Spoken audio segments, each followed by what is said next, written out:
way to our first interviewee. So, let's go. Let's continue. So guys, now we're here at our first interviewee. So, hello po, ma'am. Hello, good afternoon. So, my first question po is, what is your name po? And how old are you po? I'm Gail Galang Araman. I'm 37 now. Teacher ako by profession. But unfortunately, hindi siya pinapractice. Hindi pinapractice daw. So, may I know who is your favorite influencer or artist? Artist. Artist in what form? Music ba? Sa music, I'm not really into music, but I'm into arts and crafts. So, yun ang aking form of art na ginagawa. So, let's proceed to major questions na lang po, ma'am. So, what are the benefits teacher and students can acquire from an effective communication? Okay, basically, effective communication is necessary for us to learning. Learning will take place kapag effective ang communication. Sabihin, there is understanding, and you'll be able to relay the things that you have learned from effective learning. And next question, ma'am. Why is it important for the teacher to have a good communication? Okay.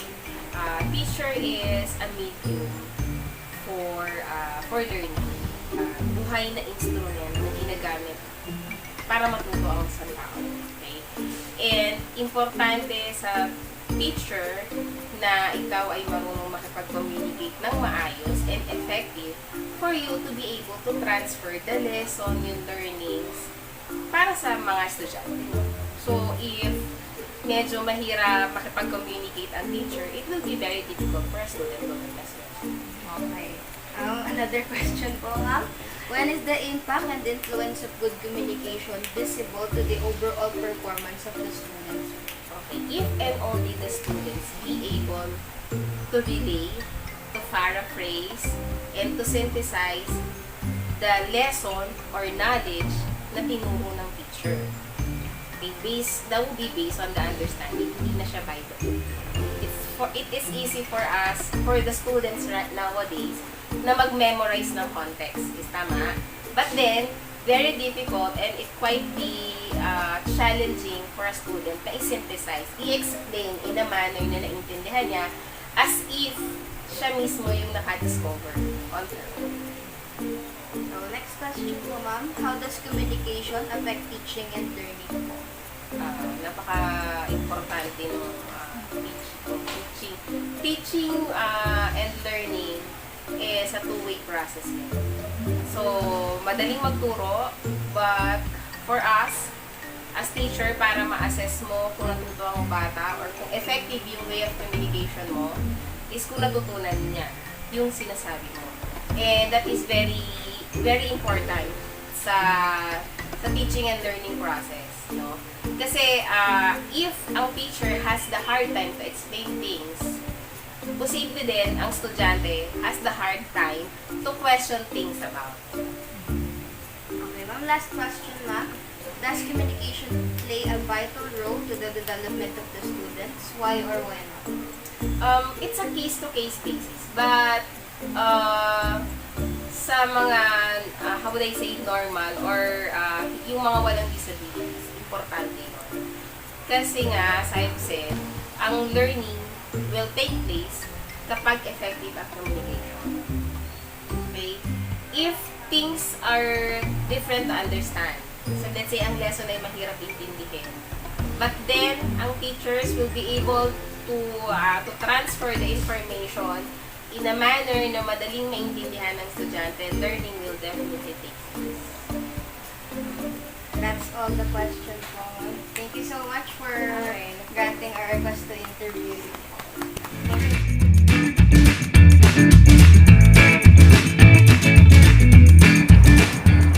Good day, everyone. So I am here to interview our second interviewee. So let's proceed.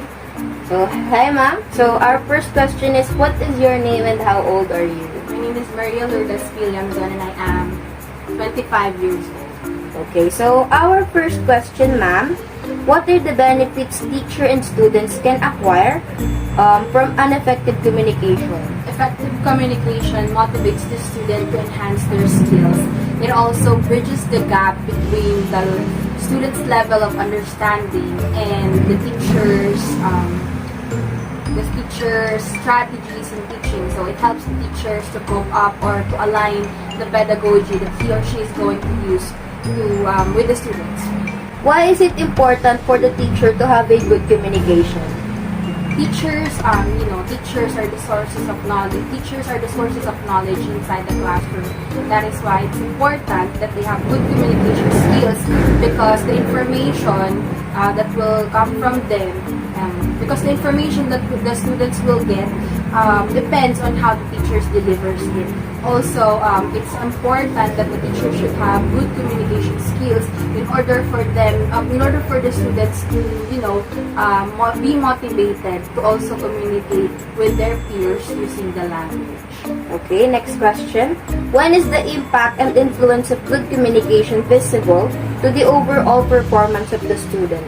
Yeah, students are the center of learning. We all know that, and we can see that communication play its role accordingly if the students' performance if the students' performance increase, and if the students shows improvement. Also, if the student shows confidence in answering and giving their insights about the topic. Okay. Next question, ma'am. How does communication affect teaching and learning? Teaching and learning process is, very visible, whether online or face-to-face interaction. And communication is really important because, as I've said a while ago, it motivates the learners to enhance their skills. Also, it bridges the gap also, because we all know that there is what we call the diversity inside the classroom. So students are really different from each other. They have different learning styles. They have different learning levels of learning or levels of understanding. They have different cultural background, religious background, and the teachers need to communicate with them for her to be able to address all the needs despite the diversity properly. So she needs to have differentiated activities. And how can she do that? By means of communicating to her students. When she communicates, she will understand their needs. It's like need analysis. So when she communicates with her students, she understands them.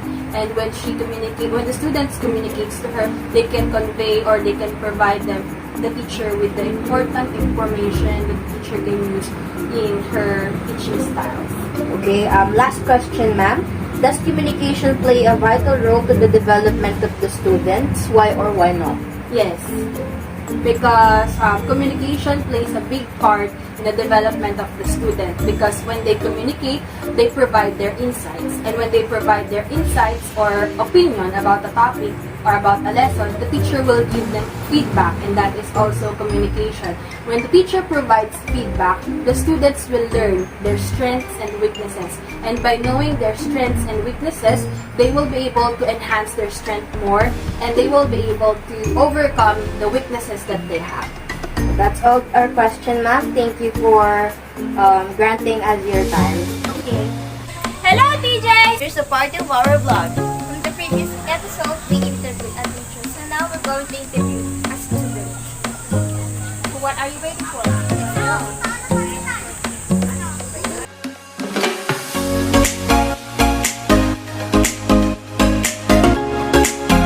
Good day sa'yo, my friend. Before we start to the final question, may I know you first about you? Okay. First, what is your name and how old are you now? My name is Jonalyn Lucenio de la Peña and I'm 19 years old. And the second question is, on what school are you studying now? I'm studying now in Finma Ed Rizal College of Laguna.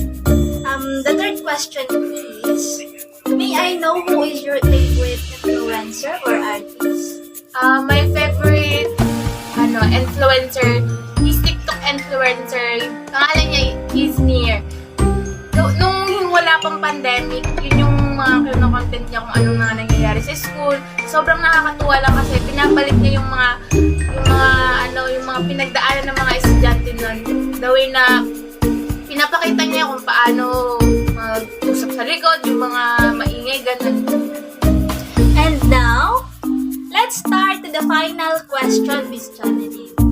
So first is, what are the benefits teacher and student can acquire from an effective communication? The benefits of students and teachers can acquire of effective communication is to have a good communication and to understand the delivery and communication by teacher and student. And the second question is, why is it important for the teacher to have a good communication? Bilang isang guro, kailangan mong maging mabuting halimbawa para sa iyong mga estudyante. Lalo na sa pag-uugali mo, lalo na sa pakikitungo mo sa kanila. And the third question is, when is the impact and influence of good communication visible in performance of the students? It determines present good students. The next question is, how does communication affect teaching and learning? Communication is not only conveys information, but it encourages effort, modifies attitude, and stimulates thinking. Now, nasa last question na tayo. Does communication play a vital role to the development of students? Why or why not? It's an instrument to understand and learn lesson patterns of what teacher teach. Okay.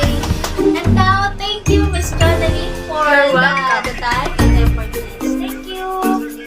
You're welcome. Is that all? Can we offer more? Of course! We have a surprise for you. Wait for our part 3. See you guys! Today, I will ask these guys with our own questions. Do you take the challenge? Challenge accepted! Do you take challenge accepted? Challenge accepted! Challenge accepted! So let's go! So, the first question is, what are the benefits of teachers and students can acquire from an effective communication? I think the benefits teacher and student can acquire effective communication are positive learning experience to better and strong decision making and more productivity. Okay!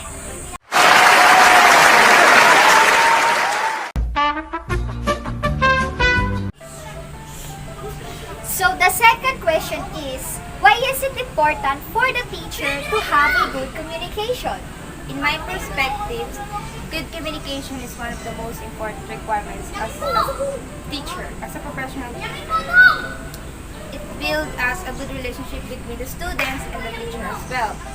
It helps us a quick understanding and better communication.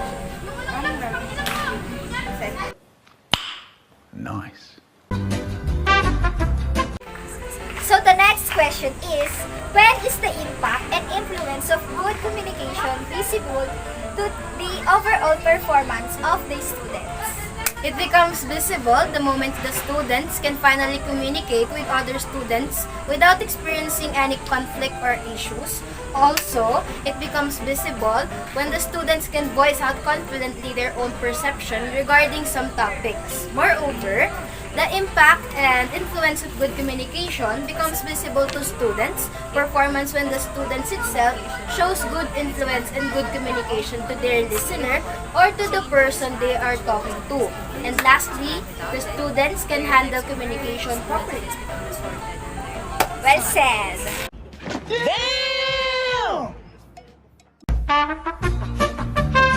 So the next question is, how does communication affect teaching and learning? So being able to communicate effectively is essential for being an effective educator. because communication not only conveys information but it also motivates effort, it changes attitudes, and it stimulates thought. And without that, stereotypes might emerge, message might be distorted, and learning might be inhibited. That's all. Oh my God! Wow! So the next question is, does the communication play a vital role to the development of the students? Why or why not? Well, developed communication skills are vital to a child's success. At all levels of education, students must be able to communicate effectively. Without well-developed communication skills, children run the risk of falling behind their peers or becoming emotionally overwhelmed or withdrawn at school. That's all. Okay, woo! Yeah, boy. So guys, we'll see you again for our part 2. Bye! Bye-bye.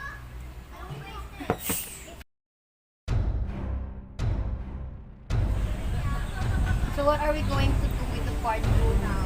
You have any idea? Well, I was kind of surprised because he came earlier. Yeah. We are so unpredictable.